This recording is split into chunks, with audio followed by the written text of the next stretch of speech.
This is the final 24 hours of Brandon Bernard. Some days end like any other, but for him, that day was not an end, it was a surrender. On December the 10th, 2020, Brandon Bernard, a 40-year-old black man, stepped into a room no one leaves. Convicted at 18 for his role in the 1999 murder of 2 youth ministers in Texas, he had spent more than half his life behind bars. There were pleas, there were protests. Lawyers, professors, even celebrities like Kim Kardashian begged for clemency, but the needle was already waiting. And the moment arrived. This is the final 24 hours of Brandon Bernard. A man whose case divided a nation, not because of the crime, but because of the question it left behind. When does punishment stop being justice and become something else? Brandon Anthony Micah Bernard was born on July 3, 1980, in the military town of Killeen, Texas, a place defined by concrete barracks, orderly routines, and the echo of marching boots from Fort Hood. His childhood was not a story of beatings or blood, but of something colder. Distance, disconnection, a subtle erosion of direction. His father was there, but not present. His mother cared, but struggled beneath the weight of working-class exhaustion. Brandon was a quiet child, the kind teachers often overlooked. Not a troublemaker, just a shadow in the back row. By the time he reached adolescence, that quiet had hardened into detachment. He started skipping school, smoking weed, and chasing the approval of older teens who styled themselves after street gangs. They weren't organized criminals. They were kids pretending, posturing, looking for purpose. Brandon joined the 212 Piru Bloods, not out of rage, but out of need, a need to belong, to be seen. He wasn't the ringleader, not the type to issue threats or pull triggers without orders. But in a group that confused brotherhood with violence, even the quietest follower could be pulled into the current. In May 1999, that current would sweep him into something irreversible. That month, 5 young men, including Brandon, just 18, approached a married couple in a Texas parking lot. Todd and Stacy Bagley, both youth ministers, were offering help to what they thought was a stranded motorist. But the help turned into a hijacking. The hijacking into a kidnapping, and the kidnapping into a double murder. While Brandon didn't pull the trigger, those shots were fired by a co-defendant. His role in setting the car ablaze with the victims still inside would forever define his fate. At trial, prosecutors called him dangerous and cold-blooded.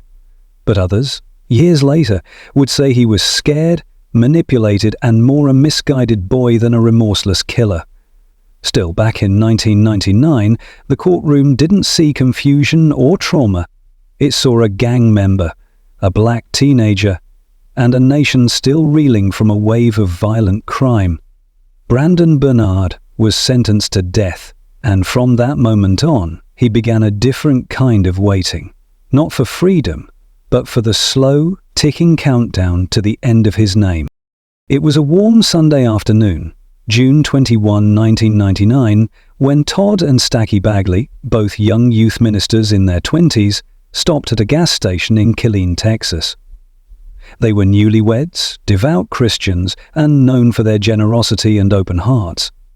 So, when a teenager named Christopher Villalba approached them asking for a ride, they didn't hesitate. What they didn't know was that Villalba wasn't alone. 4 other young men, including 18-year-old Brandon Bernard, were part of the plan.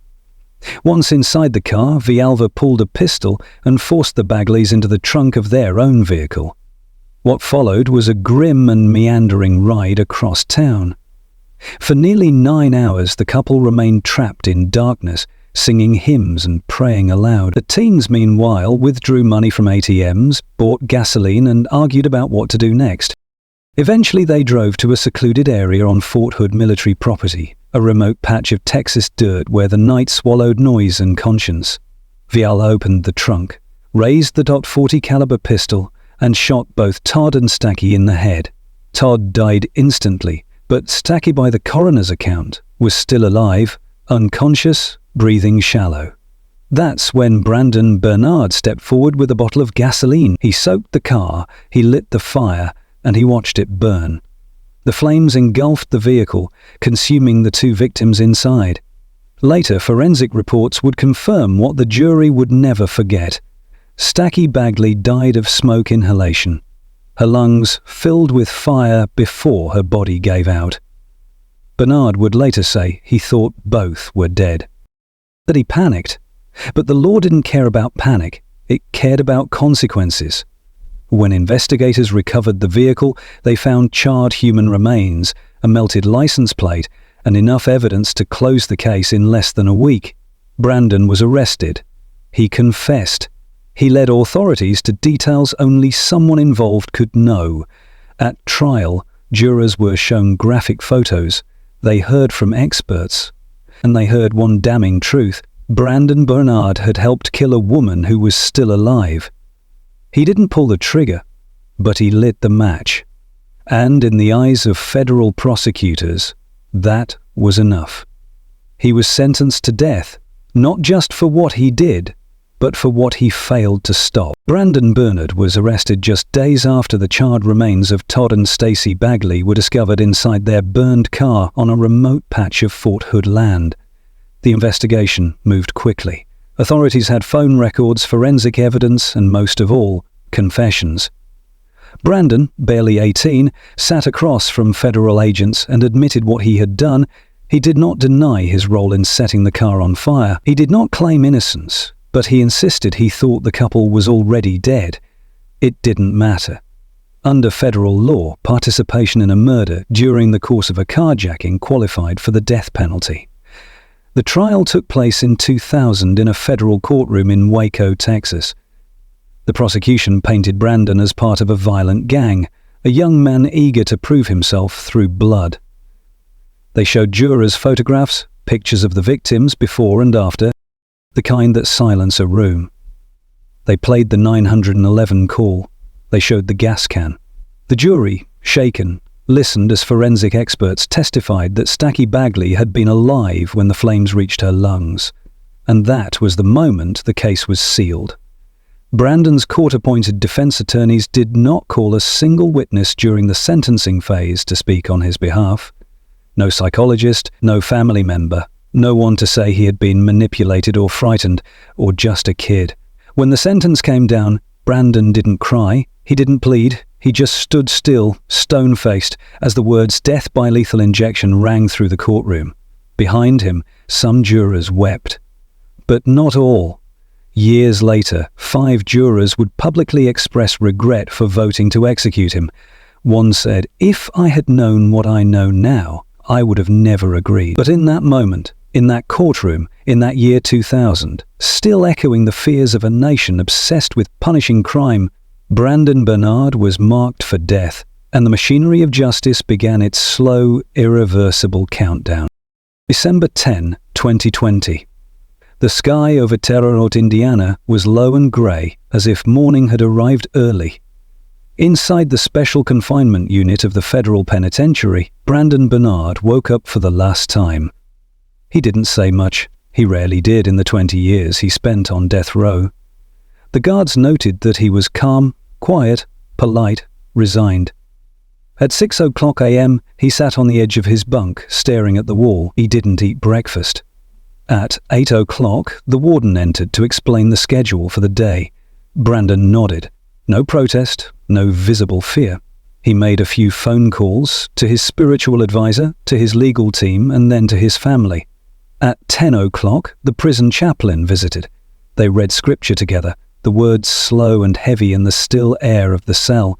Brandon listened more than he spoke. He requested no special meal.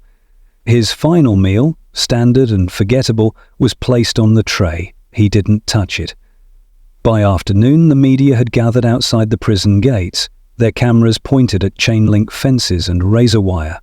Protesters stood in clusters, holding signs. Some prayed. Some shouted. Inside, Brandon wrote a letter to his daughter. It was short, personal, unreleased to the public.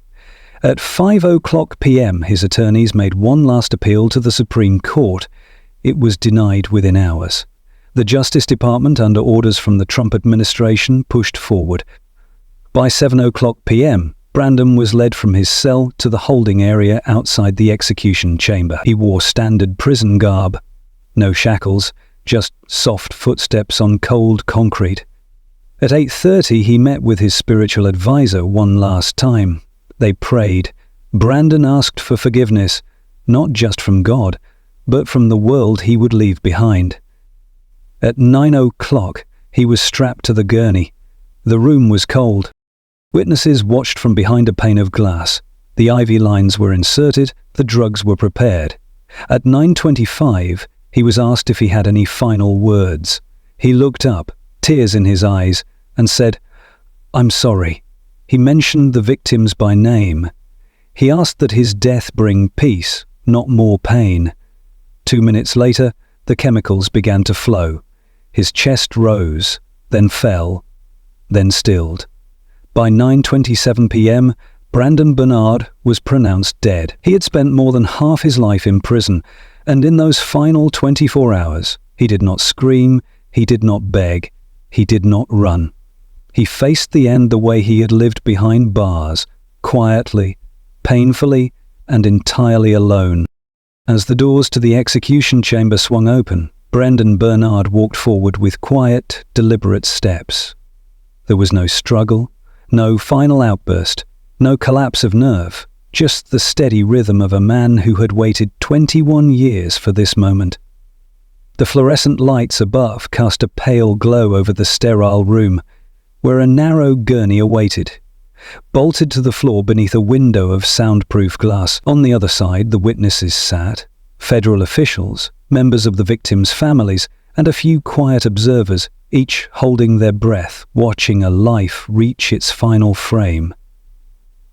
Brandon lay down on the gurney without resistance, the leather straps wrapped across his chest, his legs, his arms, pulled snug by trained hands that had done this before. A curtain was drawn for a moment while the intravenous lines were inserted, one in each arm, thin plastic tubing carrying the deadly combination of pentobarbital.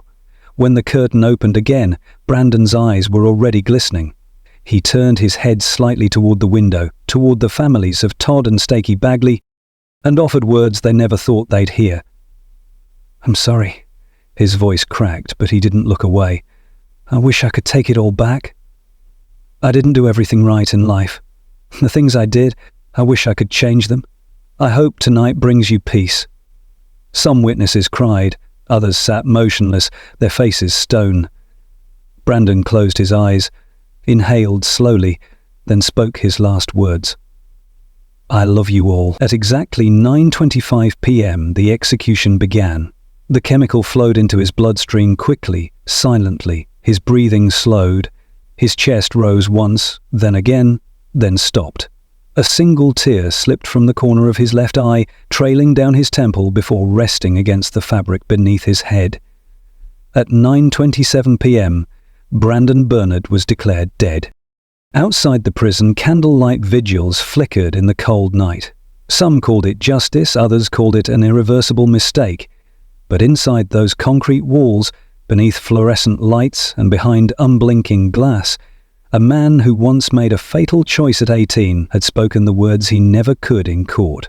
Regret, remorse, and a final plea for forgiveness that arrived too late for mercy, but just in time for memory. Outside the prison gates, the night was still, but the air was heavy, thick with candle smoke, breath, and something no one could name. A few dozen people stood in silence, some holding signs that read justice or vengeance, while others simply prayed. Among them was a woman who had once taught Brandon in middle school. She hadn't seen him in over 2 decades, but came anyway, unsure why, maybe to say goodbye to a boy she remembered as quiet, awkward, full of questions. Inside the homes of America, the news played out across television screens. Brandon Bernard, executed at 9:27 p.m. The headlines were clean, definitive, but the story underneath was anything but. In a small Texas town, the Bagley's families sat together, watching, listening, grieving, not just for what was lost in 1999, but for the wound that never really healed. Some of them said the execution brought closure. Others stayed silent, and in Washington, legal scholars and civil rights advocates debated on podcasts and op-eds. Had Brandon truly deserved to die? Could his life have been spared if his defense team had done more? Should an 18-year-old, manipulated and without a record of prior violence, ever have been sentenced to death in the first place. Even 5 of the original jurors who had condemned him later admitted they would have voted differently if they had known what they learned years after the trial, that he was not the ringleader, that his behavior in prison had been exemplary, that he had shown deep and sincere remorse. But by then the ink was dry, and the machine of justice had already done what it was built to do. Brandon's body was returned to his family. A small service was held, attended by a few loved ones and his attorneys, people who had grown to see him not as a symbol, but as a man. They laid him to rest, not as a monster, not as a martyr, but as someone who had lived and died in the long, hard shadow of a single night's mistake. His death didn't end the debate, though it became part of it, a permanent question mark in the American conversation about crime, punishment, and the possibility of redemption. One man is dead, but the question lives on. Brandon Bernard's execution closed a case, but it opened something else, a quiet reckoning that refuses to fade. For some, he will always be the teenager who helped burn 2 innocent people alive, and no apology, no time served, no evolution could ever undo that. For others, he became a symbol, not of innocence, but of a justice system too rigid to see change, too final to allow for mercy. In the final 24 hours of his life, Brandon did not resist, did not curse, did not deny. He apologized. He wept. He took responsibility in a way he hadn't when he was 18, but it wasn't enough. The gurney still waited, the chemicals still flowed, and history, relentless, cold, kept moving. Maybe justice was served that night in Indiana, or maybe justice was denied, buried under 2 decades of silence and delay. Either way, a man died quietly, and a country once again looked in the mirror and asked itself the same question it always does: who do we kill, and why?